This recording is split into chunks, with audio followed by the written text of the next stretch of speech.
It's no holds barred now. The show debuts this week, and the only thing that's left to make this show complete is the team of technicians who work behind the scenes and perfect the show's presentation, the light and sound crew.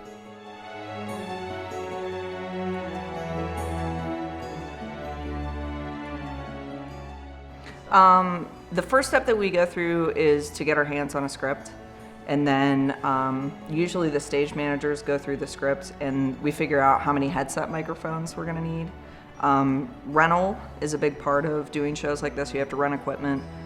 We only use it a couple times a year, so it doesn't really make sense to own it. So knowing how many headsets we're going to need for the main characters and anyone with a speaking role.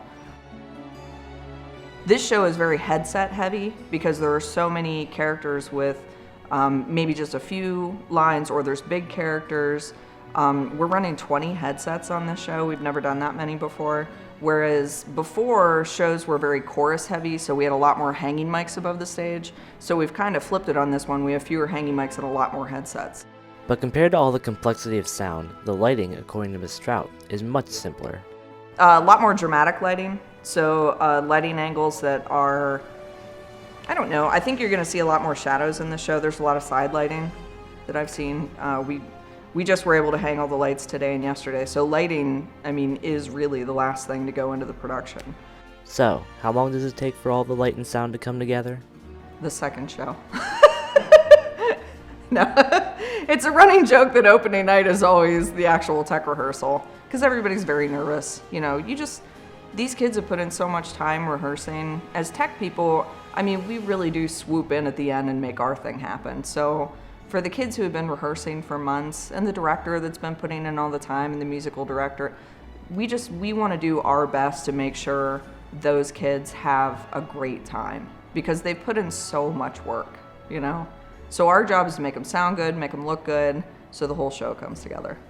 And that's the ultimate goal, really, to have a great time. Throughout these 6 episodes, I've shown you just how much hard work goes into putting together such a great time. And now, the cast and crew of Les Miserables can finally show just how much of a great time this show is. Thank you for watching, and now, some closing statements from Mrs. Durham. Wow, what a journey we've had. First, I'd like to thank you all for joining us as we've gone from our auditions all the way through the rehearsals into what is now our final week of Tech Week. Thank you for watching, and I especially want to do a big thank you to Nathan Frame, who's been our director and producer for this web series. Also, we have a great creative team, too many to name, so I want to thank all the staff and volunteers that have helped put our show, Les Miserables, together. What to say in wrapping up an entire journey like this? We're putting on a musical about an epic novel that turned into an epic musical that has a storyline that is transcended for hundreds of years.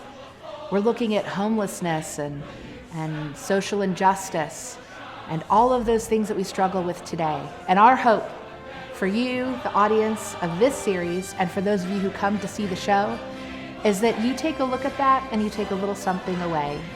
Can we all stand our moral ground, and will we rise above? Thank you for tuning in, and break a leg.